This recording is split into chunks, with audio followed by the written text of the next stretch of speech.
Hello बच्चों, सबसे पहले आप सभी लोगों को उत्तर प्रदेश बोर्ड परीक्षा की बहुत बहुत शुभकामनाएं। आप सभी लोग एक पेपर हिंदी का दे चुके हैं, अगला पेपर मैथ का है, गणित का है। उसी से संबंधित कुछ प्रश्न लेकर के चैप्टर वाइज हम लोग यहाँ आए हैं। कोशिश करेंगे कि एक दो सीरीज में ये जो हमारा टॉपिक है वो ख़त्म हो सके और आपको ज़्यादा से ज़्यादा फायदा हो सके। तो इसमें हम लोग, हमारा नाम है शिवनारायण दुबे, हम आप लोगों के लिए कुछ गणित के सीरीज लेकर के आए हैं। चलते हैं, देखते हैं चैप्टर वाइज प्रश्नों को। हम लोग पहले चैप्टर से शुरुआत करेंगे। चैप्टर 1 हमारा रहेगा वास्तविक संख्या। वास्तविक संख्या सबसे पहले हम लोग इसमें देखते हैं कि कितने छोटे प्रश्न इसमें बन सकते हैं, ऑब्जेक्टिव टाइप के प्रश्न कितने बन सकते हैं उसको। ऑब्जेक्टिव टाइप के प्रश्नों में एक क्वेश्चन हमारा इससे मिल सकता है कि धनात्मक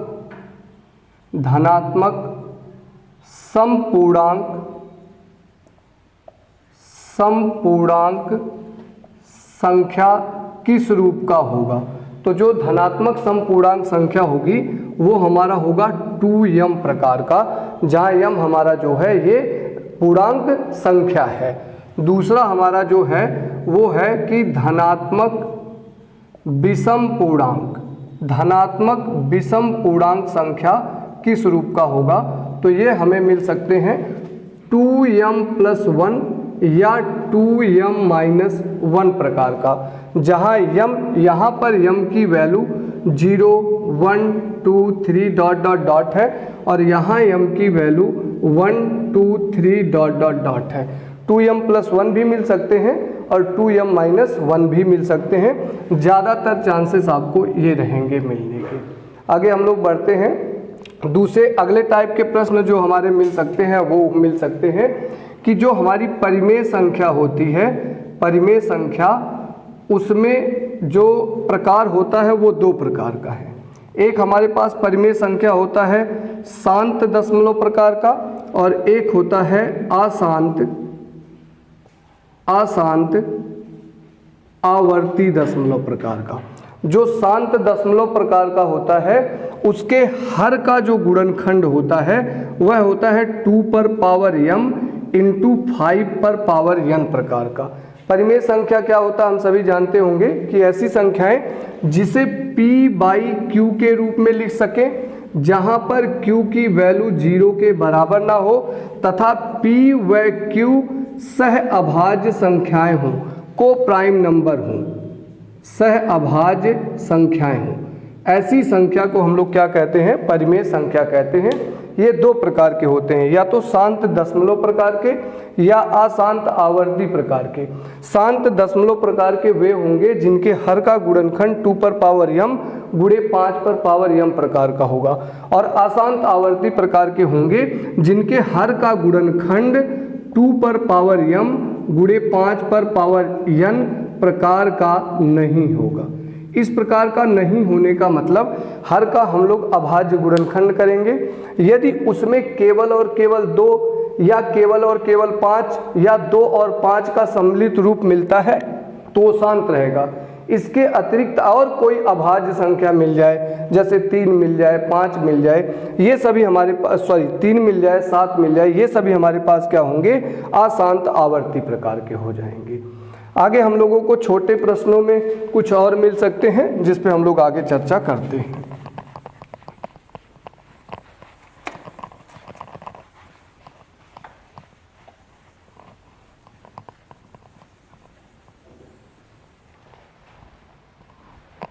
आगे हमारे पास ऐसे प्रश्न मिल सकते हैं कि यदि हम किसी अपरिमेय संख्या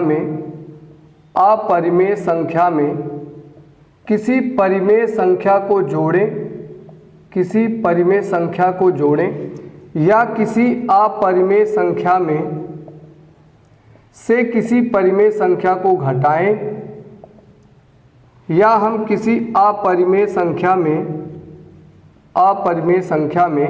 किसी परिमेय संख्या से गुणा करें, या हम किसी अपरिमेय संख्या में किसी परिमेय संख्या से भाग दें।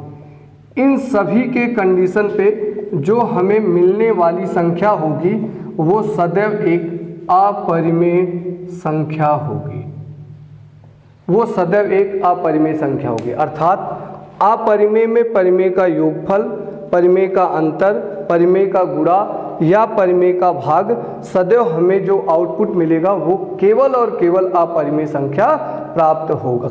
अब अपरिमेय संख्या क्या होता है?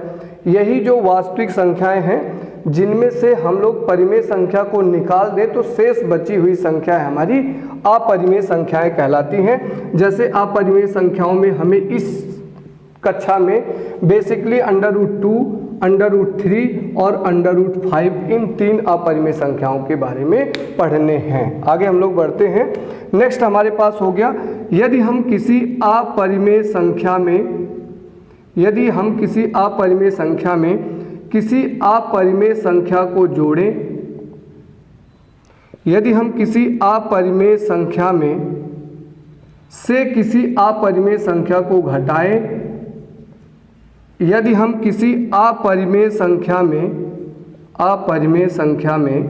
किसी अपरिमेय संख्या से गुणा करें या हम किसी अपरिमेय संख्या में किसी अपरिमेय संख्या से भाग दें, तो इन सभी के कंडीशन पे हमको जो मिलने वाली संख्या होगी वो परिमेय भी हो सकती है अथवा अपरिमेय भी हो सकती है। अर्थात इस कंडीशन पे अपरिमेय संख्या का योगफल, अंतर, गुणा, भाग में परिमेय और अपरिमेय दोनों प्रकार की संख्याएं हमको प्राप्त हो सकती हैं। इन सभी टाइप के प्रश्नों को हम लोग देख करके जाएंगे और कोशिश करेंगे कि इनके जवाब हम लोग सही से दे पाए। आगे हम लोग बढ़ते हैं, स्क्रीनशॉट आप लोग ले सकते हैं।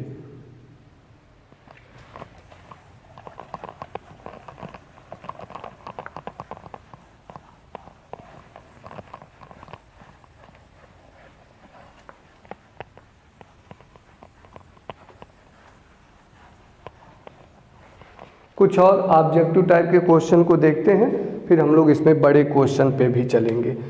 छोटे टाइप के प्रश्नों में एक हमको ये सब मिल सकते हैं कि यदि हमारे पास दो संख्याएं हों, जो हमारे पास दो संख्या a और b हो, यदि दो संख्या a व b हो, तब इस a और b का एलसीएम ले लें, LCM of ab into HCF of AB।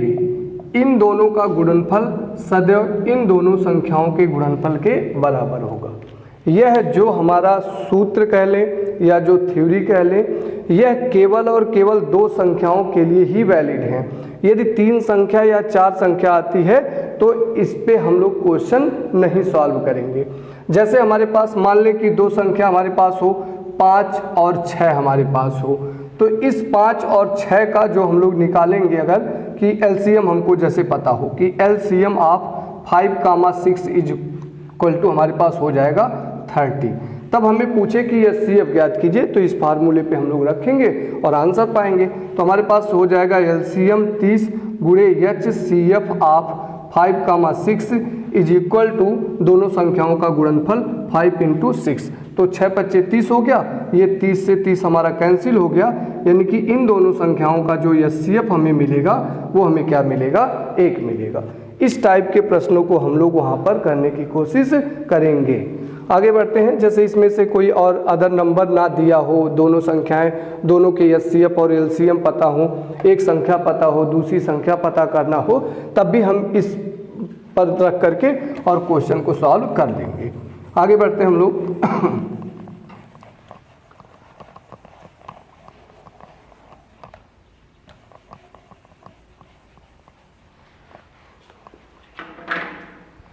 Next हमारे पास थोड़े से इसमें बड़े क्वेश्चनों पे चलते हैं हम लोग। जैसे बड़े क्वेश्चनों में हमारे पास एक है क्वेश्चन, तो वो हमारे पास आता है कि सिद्ध कीजिए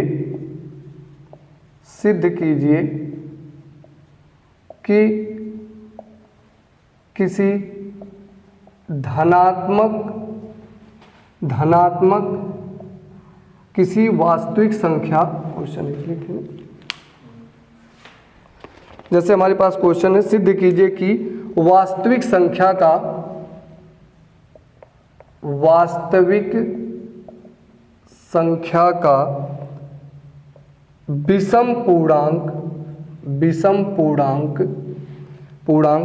6m+1, 6m+3 या 6m+5 प्रकार का होता है। इस क्वेश्चन को हमको सॉल्व करने हैं। इसमें और भी क्वेश्चन हैं, जैसे कि वास्तविक संख्या का वर्ग या वास्तविक संख्या का घन इस प्रकार का होता है। ये सभी प्रश्न एक ही टाइप से लगेंगे। तो इस प्रश्न को लगाने के लिए हमको सबसे पहले यूक्लिड विभाजन प्रमेयिका पढ़ना होगा। यूक्लिड विभाजन प्रमेयिका क्या है? यूक्लिड विभाजन प्रमेयिका है कि हमारे पास दो वास्तविक संख्याएं गिवन हो a और b, तब उसमें एक संबंध होता है कि a बराबर b³+r, जहां पर r की वैल्यू b से छोटी होती है, जहां r is less than b होता है। ये हमारे पास है यूक्लिड विभाजन प्रमेयिका। जैसे हमारे पास जो a है, जैसे हम लोग इस a को क्या कहते हैं? भाज्य बराबर होता है भाजक गुणे भागफल और धन शेषफल होता है। जहाँ पर ये जो शेषफल है, यह शेषफल सदैव भाजक से छोटा होगा। इसको हम लोग अप्लाई करेंगे और इससे हम लोग इन सभी को प्रूव करेंगे। इसमें होगा क्या? हम लोग मान लेंगे कि माना जो वास्तविक संख्या है वो क्या है? a है। साथ में जो m के या कोई अदर संख्या दिया हो, p या q दिया हो, उसके जो गुणांक रहेंगे उन्हें हम लोग b मान लेंगे और इस पर हम लोग वैल्यू को पुट करेंगे और r की वैल्यू फाइंड आउट करेंगे। फिर सम प्रकार और विषम प्रकार अलग अलग करेंगे, वहाँ पर पाएंगे कि विषम पूर्णांक इस प्रकार के होते हैं। इस प्रकार से हम लोग क्वेश्चन को सॉल्व करेंगे। चलें देखते हैं हम लोग।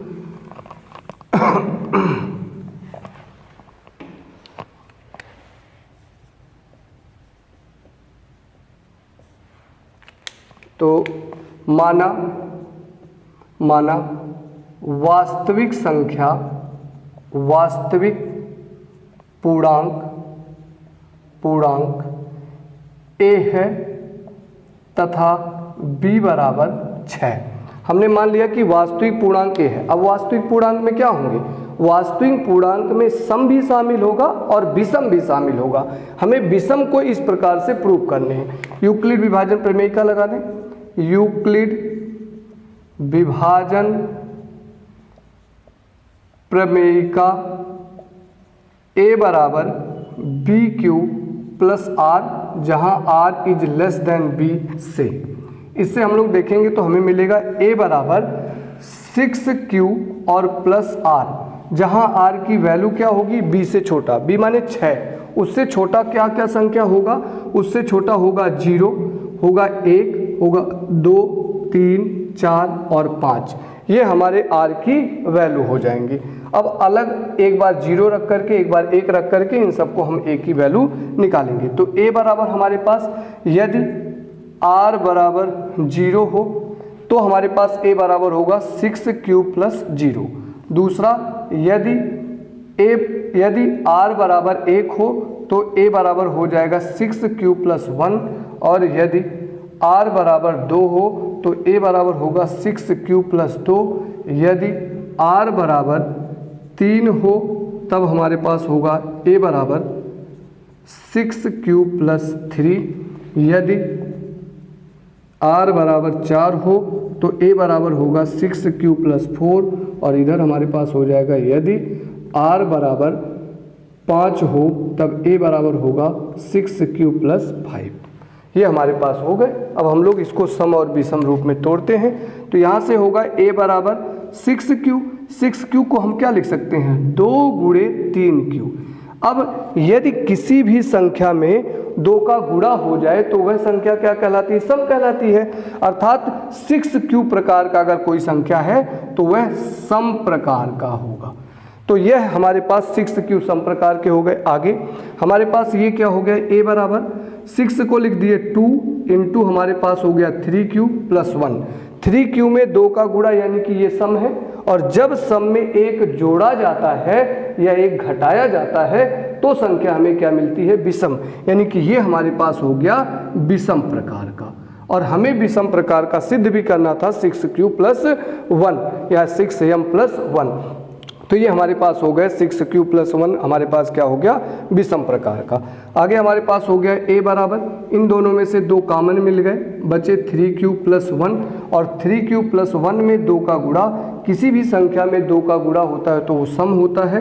तो ये हमारे पास हो गए सम प्रकार। अगले में हम लोग इसको देखें तो 6q + 3 को लिखे 2 + 1, यहाँ से 2 कॉमन मिल गया, 3q + 1 और +1, ये पूरा हमारे पास क्या हो गया सम। यहाँ देख चुके हैं सम में एक जुड़ेगा तो क्या हो जाएगा, विषम प्रकार का। तो ये हमारे पास हो गया विषम प्रकार का। इधर हम लोगों का 2 कॉमन मिल गया, बचा 3q + 2 हमारे पास हो गई ये, किसी भी संख्या में 2 का गुणा तो सम प्रकार हो गया। यहाँ पर हमारे पास हो गए 6q + 5 को लिख दिए 4 + 1, यहाँ पर हमें 2 कॉमन, 3q + कितना हो गया 2 और प्लस कितना 1, यहाँ 2 का गुणा है तो ये हमारी टोटल संख्या सम हो गई। सम में 1 का योगफल कितना होगा, विषम। तो ये हमारे पास हो गया विषम प्रकार। तो विषम प्रकार कितने हमारे पास मिले, विषम प्रकार मिला 6q + 1, विषम प्रकार मिला 6q + 3, विषम प्रकार मिला 6q + 1 5। अतः हमारे पास क्या हो गया, अतः वास्तविक संख्या का विषम पूर्णांक 6m + 1, 6m + 3 तथा 6m + 5 प्रकार का होता है। ये हो गए हमारे इस क्वेश्चन के सॉल्यूशन। इस प्रकार से हम लोग इसको सॉल्व करेंगे, स्क्रीनशॉट ले सकते हैं।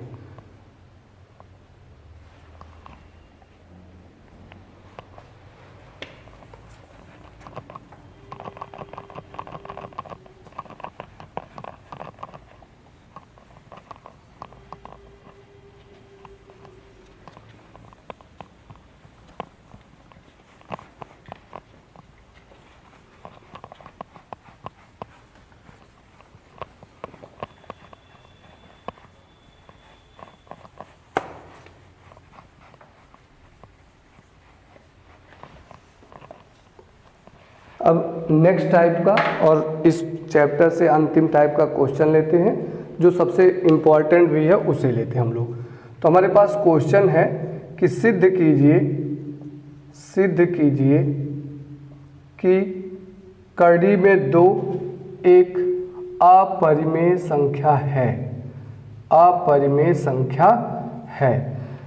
अब इसको हम लोग कैसे सिद्ध करेंगे, हम लोग इस प्रश्न को कंट्राडिक्शन से प्रूव करेंगे। कंट्राडिक्शन मतलब हम इसको उल्टा मानेंगे, परिमेय मानेंगे और उसे दिखाएंगे कि ये परिमेय हम लोगों का जो मानना था वो गलत था। यानी कि यदि ये संख्या परिमेय नहीं है तो अपरिमेय होगा। अब परिमेय के कंडीशन क्या थे, परिमेय में a/b के रूप में या p/q के रूप में लिख सकते हैं, और यदि p/q के रूप में लिख सकते हैं तो जहाँ p और q हमारे पास क्या होता है, सहअभाज्य संख्याएं होती हैं। सहअभाज्य संख्या मतलब ऐसी 2 संख्याएं जिनमें केवल और केवल एक उभयनिष्ठ गुणनखंड हो, वो हमारी संख्याएं सहअभाज्य संख्याएं कहलाती हैं। तो हम लोग चलते हैं इस क्वेश्चन को देखते हैं। अब इस पे केवल √2 नहीं, √3, √5 या इसमें समथिंग योगफल या अंतर गुणा कुछ भी आ जाए, वो सभी क्वेश्चन इसी टाइप से हम लोग सॉल्व करेंगे। तो सबसे पहले माना कड़ी में 2 एक परिमेय संख्या है। अतः हमारे पास क्या मिल जाएगा, अतः a/b बराबर मिल जाएगा √2। यानी कि √2 अगर परिमेय है तो इसे a/b या p/q के रूप में लिख सकते हैं, जहाँ a व b सहअभाज्य संख्याएं हैं। आगे हम लोगों का यहाँ से क्या मिलेगा, a बराबर √2b मिलेगा, दोनों पक्षों का वर्ग कर देंगे, दोनों पक्षों का वर्ग करने पर करेंगे तो a², इधर √2 का स्क्वायर 2 हो जाएगा, इधर हो जाएगा b²। यहाँ हम लोग इक्वेशन 1 मान लेंगे। इसका मतलब क्या हुआ कि जो a² है वह 2 और b स्क्वायर इन दोनों से विभाज्य है, अर्थात ये दोनों इसके गुणनखंड हैं। तो हम लोग ये कह सकते हैं कि 2a स्क्वायर को विभाजित करेगा। आगे, अब कोई भी संख्या अंकगणित का आधारभूत प्रमेय हम लोगों के इसमें है, तो पढ़े होंगे हम लोग कि यदि कोई संख्या a p स्क्वायर को विभाजित करती है तो वह संख्या a p को भी विभाजित करेगी, अर्थात यहाँ से हमें मिल जाएगा कि 2a को भी विभाजित करेगा। विभाजित करने का मतलब वह उसका गुणनखंड हो जाएगा, और यदि ये इसका गुणनखंड है तो a को हम 2 इंटू समथिंग लिख सकते हैं। तो हम उस समथिंग को मान लिए c। जैसे हमारे पास a की वैल्यू 6 होती तो ये हमारे पास 2 है तो 2 गुणे 3 हो जाता, 2 3 6 इसमें हम लोग को मिल जाते, तो a बराबर हमारे पास हो जाता 2c। अब इस a की वैल्यू समीकरण 1 में रख देंगे, समीकरण 1 से तो हमें मिलेगा 2c का square is equal to 2b square, यहाँ से मिल गया 4c square is equal to 2b square, ये 2 से कैंसिल हो गया, 2 स्क्वायर बराबर b स्क्वायर। यहाँ से हमको मिल रहा है कि 2 b स्क्वायर को विभाजित करेगा, अतः 2 b स्क्वायर को भी विभाजित करेगा। फिर से हम लोग अंकगणित का आधारभूत प्रमेय लगाएंगे, यदि 2b स्क्वायर को विभाजित करा है तो 2b को भी विभाजित करेगा, अर्थात 2b को भी विभाजित करेगा। ये कहाँ से हो रहा है? अंकगणित के आधारभूत प्रमेय से हो रहा है। अब हमारा क्या निकल कर के आए, ये तो 2a को भी विभाजित कर रहा है और 2b को भी विभाजित कर रहा है, तब a और b सहभाज्य संख्याएं कहाँ रह गई? और यदि a और b सहभाज्य संख्याएं नहीं रह गई, अर्थात √2 परिमेय संख्या नहीं रह गया, अर्थात हमारा मानना क्या था? गलत था। अतः हमारा मानना गलत है, अर्थात √2 एक अपरिमेय संख्या है। इस प्रकार से हम लोग इस क्वेश्चन को लगाएंगे। अब मान लीजिए इसी के आगे आ गया कि सिद्ध कीजिए √2 + 3 एक अपरिमेय संख्या है, तो यहाँ तक हम लोग सॉल्व करेंगे। आगे लिखेंगे कि √2 एक अपरिमेय संख्या है, फिर आगे बस इतना लिख देंगे कि अतः √2 + 3 भी एक अपरिमेय संख्या है। रीजन क्या है? अभी हम लोग शुरुआत में ही समझे हैं कि जब अपरिमेय में परिमेय को जोड़ा जाता है तो हमें क्या मिलता है? अपरिमेय मिलता है। इस प्रकार से हम लोग आगे के प्रश्नों को सॉल्व करेंगे। बस ये चैप्टर हमारा इसी पे खत्म होता है।